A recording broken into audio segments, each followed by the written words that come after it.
Et bonjour, nouvelle vidéo. Aujourd'hui, je vais vous parler encore d'un sujet lié bien évidemment à l'alimentation émotionnelle. Aujourd'hui, je vais vous parler de ce que vous ne savez pas. Je m'explique.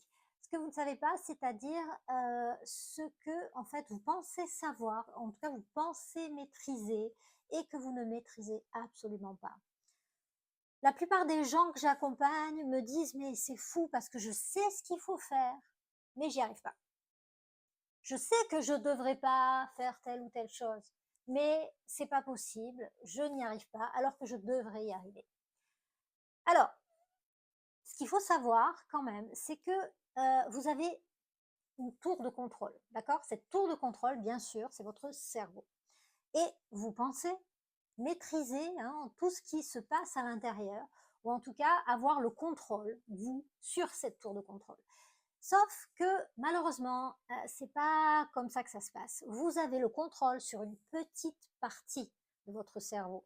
Vous avez la possibilité effectivement d'analyser des situations intellectuellement parlant, parce que vous avez une partie de votre cerveau qui est votre lobe frontal, est intelligent, qui a l'âge que vous avez, qui est tout à fait en capacité d'analyser ce qui se passe, d'analyser votre comportement alimentaire, qui est bien en fait connecté à la réalité de maintenant, qui est très rationnelle en fait. Et cette partie-là de votre cerveau vous dit, mais quel est l'intérêt d'aller manger dans telle situation? Pourquoi tu vas manger quand tu es stressé? Qu'est-ce que ça va t'apporter? À part prendre du poids? Pourquoi aller manger quand tu t'ennuies? Pourquoi aller manger dans telle ou telle situation? Ça n'a pas de sens, tu vas prendre du poids. Et en fait, on pense que à partir du moment où on a cette logique-là, qui est réelle, eh bien, on devrait forcément arriver à ne pas avoir d'envie de manger ou en tous les cas, arriver facilement à lutter contre. Et on se rend compte que c'est pas si facile que ça et c'est un petit peu comme si en fait vous aviez une petite diablesse à l'intérieur. En fait, hein, vous avez l'ange et le démon qui se battent en duel. Ça, vous avez déjà remarqué ça, hein, je pense. En fait, il y a une part de votre cerveau qui vous, justement, voilà, qui est très analytique en fait et qui vous explique que vraiment ça n'a pas d'intérêt de fonctionner comme ça. Et il y a une autre part de votre cerveau qui vous demande en fait de la nourriture. Voilà. Et c'est souvent en fait ce que vous avez du mal à comprendre, pourquoi ça se produit de cette manière-là. Donc, vraiment, ce qui est important de savoir, c'est que dans votre cerveau, donc vous avez trois parties importantes. Et effectivement, la première partie, c'est votre cerveau intellectuel, c'est votre lobe frontal qui a, voilà, l'intelligence que vous avez en tant qu'adulte, avec l'âge que vous avez, etc., qui est rationnel. Maintenant, vous avez derrière une petite partie qui est votre cerveau reptilien. Et votre cerveau reptilien, lui, il s'occupe de quoi? Il s'occupe de votre survie. Hein, voilà, donc lui, qu'est-ce qu'il se dit? Il se dit déjà que si toutes les habitudes que vous avez mises en place jusqu'à maintenant font que vous êtes toujours vivant, il n'y a pas de raison de changer ça. Donc lui, en fait, à partir du moment où vous prenez certaines habitudes, il va essayer de faire en sorte de les maintenir et il va être responsable de toutes les peurs, toutes les angoisses, toutes les excuses que vous allez vous trouver à chaque fois que vous voulez sortir de votre zone de confort pour mettre en place un nouveau comportement. Donc ça ne va pas vous aider déjà. Donc c'est ce qui fait que quand vous avez des envies de manger, eh bien, vous vous trouvez tout un tas d'excuses. Oui, mais c'est parce que je veux pas gaspiller. Oui, mais aujourd'hui c'est particulier parce que je mérite une récompense. Mais demain c'est terminé. Demain j'arrête. Oui, mais aujourd'hui c'est spécial parce que bon, voilà, je suis un petit peu fatiguée et j'ai besoin, en fait, ça me redonne de l'énergie. Donc je vais manger. Enfin, tout un tas d'excuses hein, qui, en fait, si vous analysez ça vraiment avec votre cerveau rationnel, en fait, vous vous rendez bien compte que ce sont des excuses. Donc, celui qui est responsable de ça, c'est celui qui a associé le fait de manger comme quelque chose qui est une habitude et qui fait que vous êtes toujours vivant. Donc, il y a ça. Donc, c'est déjà pas facile, hein, forcément. Il y a déjà ce conflit-là. Et puis, ce qu'il faut savoir aussi, c'est que cette partie-là de votre cerveau qui est le cerveau reptilien, lui, en fait, encore une fois, il est responsable de votre survie et il va analyser tout ce qui est tension intérieure comme étant quelque chose qui peut vous mettre en danger, puisque lui, ce dont il se rend compte, c'est simplement du stress à l'intérieur de vous. Voilà. Et le cerveau reptilien qui s'est constitué il y a 350 000 ans à peu près, à cette époque-là, quand il y avait du stress, c'est parce que la vie était en danger et qu'il fallait mobiliser les réserves, etc. Donc, en fait, pour votre cerveau reptilien, dans l'ordre logique des choses, en fait, qu'est-ce qui vous permet de pouvoir rester bien vivant? C'est de pouvoir vous nourrir.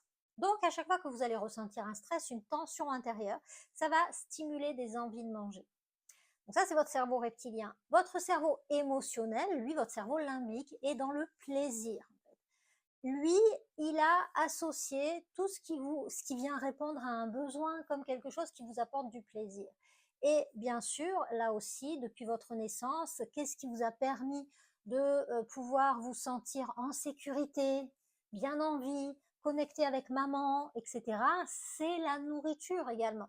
Voilà. Donc, entre un qui cherche à déclencher pour vous maintenir en sécurité et l'autre qui a associé la nourriture comme étant plaisir, plaisir, plaisir, forcément, en fait, ça fait même 2 contre 1. Donc, c'est pas facile. Voyez? Donc, vous, vouloir lutter avec votre cerveau rationnel contre ces 2 cerveaux-là, ça va être vraiment un sacré challenge. C'est vraiment difficile et ça vous rattrapera toujours et malheureusement, c'est ça le problème. Donc on pense qu'on peut avoir vraiment le contrôle sur l'intégralité de notre cerveau et décider que, en fait, on ne devrait pas avoir d'envie de manger. Mais c'est pas si simple que ça, d'accord? Donc ce qui va être important vraiment, ça va être de pouvoir justement faire en sorte d'aligner ces 3 cerveaux ensemble. Qu'est-ce qui va se passer en fait? Vous, votre cerveau donc rationnel, il est bien câblé, il est capable de visualiser l'avenir, etc. Il a cette notion de la temporalité. Votre cerveau reptilien, absolument pas. Il n'est pas capable de comprendre ce qu'on lui raconte, il n'est pas capable de se projeter dans le temps. Il est dans le ici et maintenant. Et votre cerveau limbique, votre cerveau émotionnel, il est aussi en fait dans le ressenti, d'accord? Il est il est pas capable de comprendre, il est juste capable de ressentir et il a un âge mental de 5 ans, c'est votre enfant intérieur en réalité. Donc c'est important vraiment de connaître ça et de savoir que c'est pas parce que vous avez compris quelque chose, même si moi je vous explique des choses, c'est pas parce que vous avez compris que systématiquement les choses vont changer. Et ça, on s'en rend compte souvent quand on fait des thérapies, par exemple, en des années, etc. On a tout compris. Est-ce que vraiment c'est pour ça que ça change? Non. Pourquoi? Parce que, en fait, vos cerveaux reptiliens, limbiques, en fait, eux ne sont pas capables de comprendre, juste de ressentir. Donc, ils vont vouloir continuer à maintenir en fait ce que vous avez fait jusqu'à maintenant parce que c'est quelque chose qui est rodé, qui fonctionne. Il y a des autoroutes neuronales qui ont été créées et qui cherchent à être entretenues. Voilà. Donc, c'est un petit peu comme si vous prenez un animal. On va prendre un cheval, par exemple, un animal qui est plus dans la peur. Lui, en fait, n'a pas du tout notre cerveau rationnel, en fait. Il n'est pas capable de ça.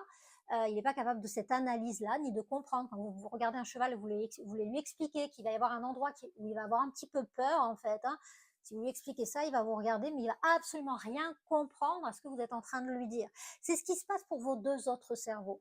Et en fait, quand vous allez prendre ce cheval, et même en l'ayant prévenu, vous allez l'emmener dans l'endroit qui lui fait peur, eh bien sûr qu'il va avoir peur. C'est pas parce que vous l'avez prévenu que les choses vont changer. Il va chercher quoi? À retourner dans sa zone de confort, en fait. Et là, il va falloir lui dire, on y va tranquille, mais on y va quand même, et on va le faire, on va le répéter, et le fait de le répéter, ça va faire que ça va devenir une nouvelle habitude et ça va devenir confortable.